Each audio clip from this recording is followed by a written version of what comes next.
one of the issues that came up when the state dismissed one count of the indictment and asked that prior to me cross-examining or asking Mr. Fraley about any statements that Ms. Boswell made to him, that I bring that up outside of the presence of the jury. Since then, it's my position, unless I misheard something, I think Mr. Harper questioned him about statements that Ms. Boswell had made to him. And I think that opens the door for me to be able to cross-examine him about the statements that were made. As a doctrine of completeness, you've been a part of a statement, the whole statement. I didn't listen to anything about what she said. You asked if in a statement to him, she ultimately admitted that the child was dead. Okay. But I mean, for him to listen, I mean, it's self-serving hearsay. I mean, it's, Well, I have 6 statements. well, there's no written statement. Once they, There's no written statement. it's recorded, it's 2 hours long, it's thereabouts. But once they ask, I think I'm entitled to ask about the entirety of the statement. I think that's the law. It's called, the court's well aware, it's doctrine of completeness, the case law is complete with it. Judge, it's hearsay. I mean, just flat out hearsay for him to try to put that in. So, under a 106 evaluation, what the question is, I don't know what the rest of the statement says. Well, that's exactly my point, Judge. There's nothing misleading about what I asked. I didn't ask anything about what Ms. Boswell said. I didn't elicit any testimony whatsoever about a statement that she made. All I asked was whether or not she admitted that she was dead. There's nothing misleading about that, and nothing about what he's going to ask. As far as that, all it does is further their theory. It doesn't in any way clear up any misconception or misleading information that I may have presented from that. According to this Torres case, in 2002, in the defendant's murder trial, the court erred in denying the admission of the videotape of defendant's statements. However, the error was harmless because the evidence of the defendant's guilt was overwhelming, and nothing on the videotape remotely implied that the defendant was innocent of the crime. So, not knowing, I don't know what's on this tape. I haven't seen it. I'm today hearing about it. So that's what I'm asking. Judge?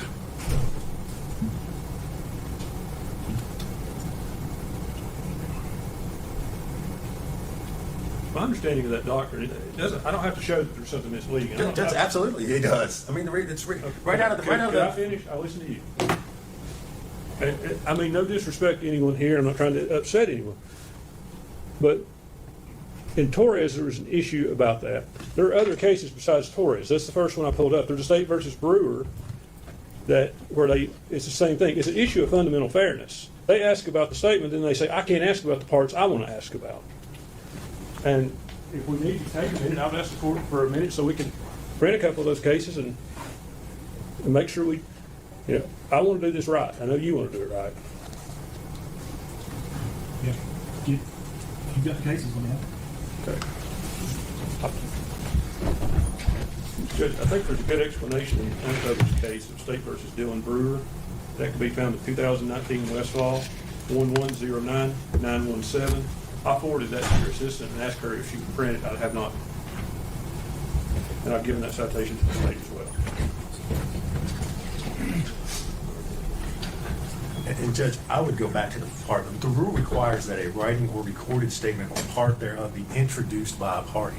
I did not introduce any part of her statement. I asked Detective Fraley if she ultimately admitted that her child was dead. I didn't ask what she said. I didn't ask how she did, if she did it, if she admitted she did it, if she said she didn't do it. What you asked was if she made that statement to you, in which she get. I mean, I'm have her go back. If that's what you want me to do. I mean, I would further point the court that the footnotes to the rule of completeness 106 clearly taught. Mr. Scott said it didn't, but it clearly says, rule providing that when a writing or written recorded statement or part thereof is introduced by a party, an adverse party may require the introduction at that time of any other part or any other writing which ought in fairness to be considered contemporaneously with it, provides an adverse party a mechanism for putting portions of the writing into context if the portions would otherwise be misleading. There's nothing misleading about what I asked Agent Fraley. He's not trying to clarify anything.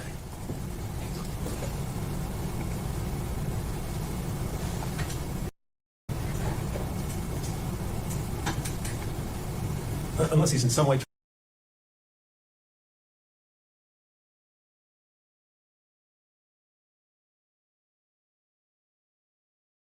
trying to insinuate that the child wasn't dead. Well, we're gonna take a minute, I'm gonna look at whatever cases. They didn't go through that. Did you get that? Did you find it?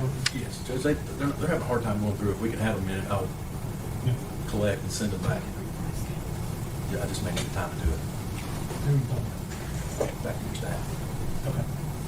Your Honor, may I step out for a few minutes? Yeah, we'll take, we're still on, we're still on.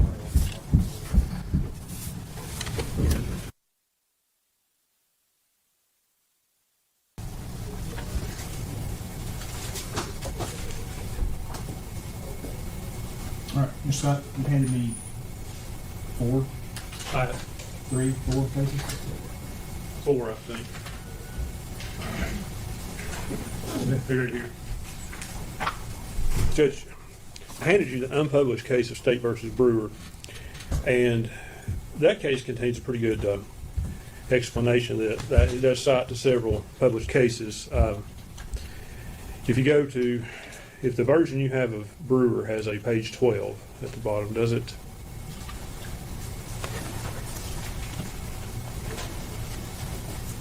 Yep. If you go down to the last paragraph of page 12, it talks about 106 is a rule of timing and admissibility. It talks about whether it's not immediately clear where it would admit the introduction of otherwise admissible hearsay. That paragraph goes on to state, though, however, it has long been the law in the state when a part of a confession or admission is entered into evidence, the defendant is entitled to have the jury consider the entire confession. That cites Curry versus State, 397 Southwest 2nd, 179 at 181. That's Tennessee Supreme Court, 1965. And Samblin v. State, 387 Southwest 2nd, 817 at page 820, and that's, again, Tennessee Supreme Court, 1965. And they go on in this case, they talk about when a confession is admissible, the whole of what the accused said upon the subject at the time of making the confession is admissible and should be taken together. If the prosecution failed to prove the whole statement, the accused is entitled to put into evidence all that was said to him or by him at the time which bears upon the subject of controversy, including exculpatory or self-serving declarations connected herewith. It is for the jury to say what weight shall be given to several parts of that statement. For they may well believe the part that which charges the prisoner and reject that which tends to exculpate him. And that's a direct quote from State versus Robinson, 622 Southwest 2nd, 62 at page 71, Tennessee Supreme Court, 1980. And in this case, in Brewer, the Court of Criminal Appeals goes on. This case is kind of almost on all fours the way I see it. The Rule 106 here in Brewer, the state examined on direct examination a witness about a statement. It did not put in a play that it put the physical statement in, nor did the officer read the statement verbatim. But they said the rule of fairness should allow you to place the whole statement in.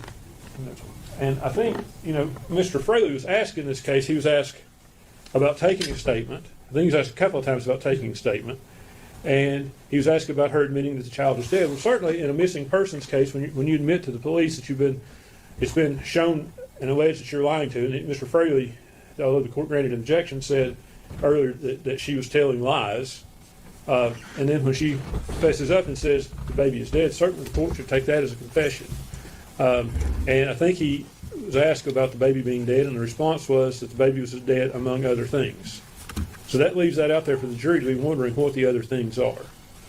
That's my recollection. That's Mr. Horn's notes. Now, that's essentially my argument. I'll rely on the other cases I gave you, but I think that Brewer case gives the best explanation. Although it's an unpublished case, the cases it cites to certainly are published. And if you have any questions, I'll be glad to answer those. If not, I'll yield to Mr. Harper. Yeah. Judge, I would agree with Mr. Scott. I think the Brewer case is on point. I would disagree with him as to how he's reading it, however. One, I don't think anything about what I elicited was in any way a confession by Miss Boswell.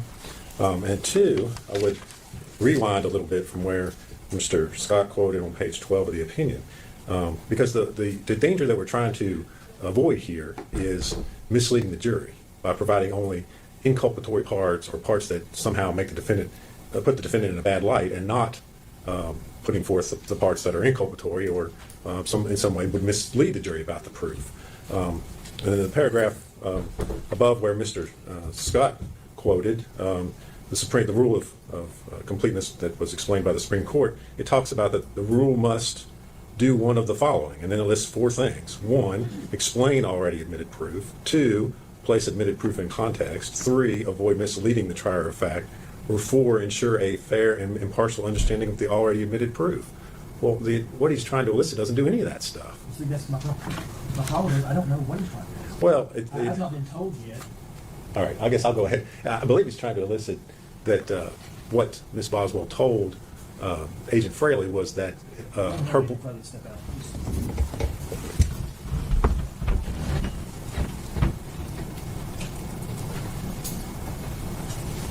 And Mr. Scott can correct me if I'm wrong, but I believe what he's trying to elicit is that Ms. Boswell told Agent Fraley that Hunter Wood, the defendant's boyfriend, rolled over and killed the child. And that was what she told Agent Fraley at that time. I don't know how that corrects in any way his statement that she admitted the child was dead. I mean, if anything, that's the fact she was there is more inculpatory to elicit that than it is correcting any sort of misleading impression that might be out there as a result of what Agent Fraley's already testified to.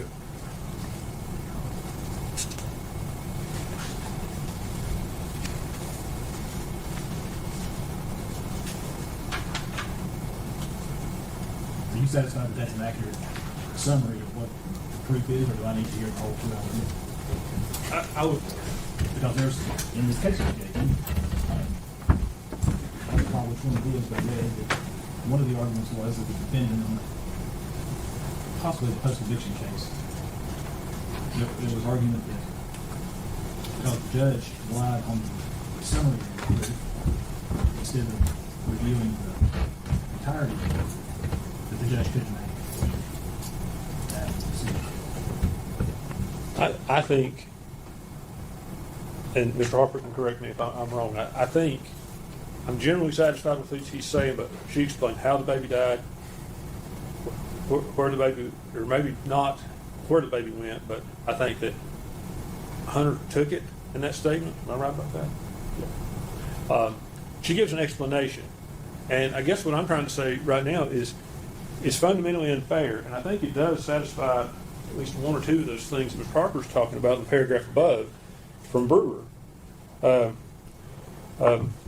Explains the already admitted proof and puts it in context. Well, right now you have a case where the jury's heard this TBI agent say, yeah, she's lied and she's basically led us on wild goose chases, but she finally admits the baby's dead without putting in the full explanation of what she told them. And I think for the jury to hear that, there's no mention of anyone else in what was put in. She tries to explain to him what happens, and I think it explains it, and it avoids misleading the trier of fact from the standpoint of the jury. You don't know what this proof is. Mr. Harper, me, Mr. Harper, Ms. Maskill, we know it, and I think you said that's where you're struggling. Well, you have. I mean, obviously, it's where I'm struggling because the test that the Tennessee Supreme Court has given to the trial judge is that it is an issue of fundamental fairness. It isn't an issue of one snippet of one statement misleads the jury. That's not the test.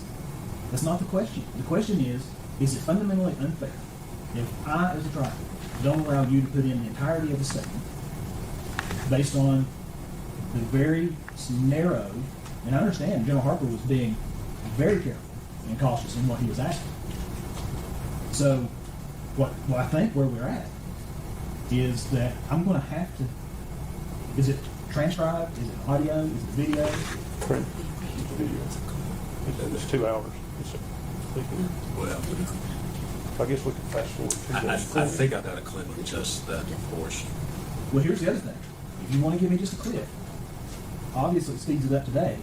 But then, if the jury ultimately convicts, then on post-conviction or during the appeal, the argument's going to be, oh well, the judge didn't review the entirety of the statement, and therefore he couldn't have made an appropriate determination. Here's where we're at. It's my opinion, and believe me, there's nobody in this courtroom who wants to keep this case moving. But it's my opinion that you're gonna have to give me the audio, video, whatever it is, and I'm gonna have to go back to chambers, and I'm gonna have to review it. And then I can come out here and make a decision based on this law. I think that's where we're at. I don't want to send the jury away, but I'm not gonna make them sit out here for 2 hours. I think maybe you're gonna have to. I mean, and if I'd have known this was gonna come up, I know. if they'd have known, we'd have brought this up, but. I don't know that anybody. But I do think the court needs to consider when you do this, is this a confession? Because those state Supreme Court cases that are cited in Brewer go back to 1965, and I don't think Well, that. I'm gonna tell you what I'm gonna do, and the last case that you gave gives me this freedom. I'm not going to go back to 1965. I'm going to rely on the rules of evidence as they've been enacted in this state now for some time, and the cases that talk about the rules of evidence. 1965 predates our rules of evidence. I understand that. And even our Supreme Court in one of these cases says, look, the defendant in that case made arguments relying on the old cases. And the Supreme Court says, look, we're going to look at this under what the rules of evidence say.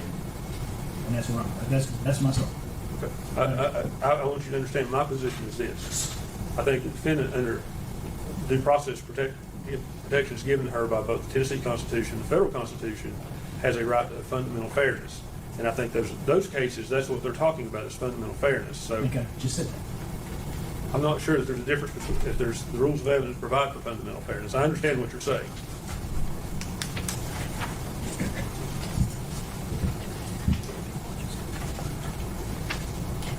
Let's make that easy. And if I'm wrong, I think we're on the same page at least, is what needs to be done.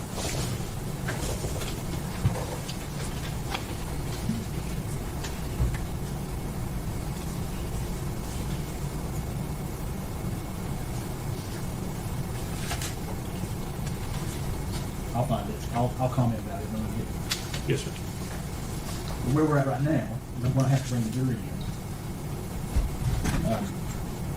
I'm going to send them, since this is day one and they've not been to the hotel yet, I'm going to go ahead and just send them to the hotel. So I'm going to have to listen to or watch. It's video. It's video. All right. And we may have the whole issue about whether I can see and hear what's being said. I had another case where I had Sullivan County videos that I could not hear. These are pretty clear, Judge. There should be any problems. So I need to bring the jury in. If it's a no, I'm going to go ahead and send them to the hotel. Yes, sir. Let them get settled. Yes, sir. Your Honor, I think did we not get in that other case, those statements with the Bluetooth? I still got it. Did it work that way? Okay. I had to come to it.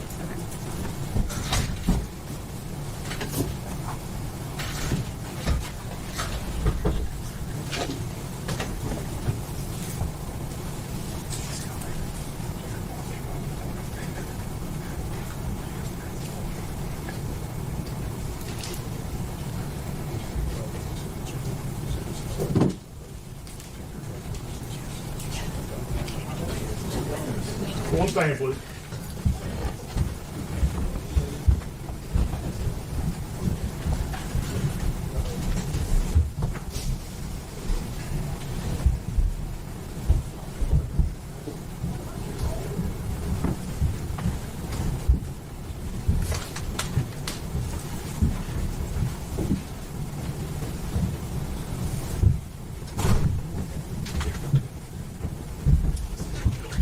You may be seated. Thank you. All right, ladies and gentlemen, I hope you enjoyed the lunch first. Second, we've got a legal issue that's come up that I have to do a little bit of research so I can come to the right conclusion. And it's going to slow us down a little bit. But since this is the first day of sequestration, I'm going to go ahead and have the officers take you to the hotel so you can get settled in. Your luggage should already be there. I think they've already told you all that. Then they'll take you out to dinner tonight for some undisclosed restaurant somewhere in the Tri-Cities. But before you go, I'm required by law to give you certain admonitions. 1, you're not to communicate with other jurors or anyone else regarding any subject connected with this trial. You're not to form or express any opinion about the case until it is finally submitted to the jury. You're to report promptly to this court any incident involving an attempt by any person to improperly influence any member of the jury. You're also to report promptly to the court a juror's violation of any of these admonitions. You're not to read, watch, or listen to any news reports concerning this case.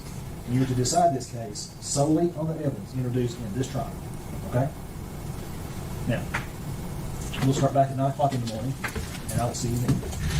1 second, please.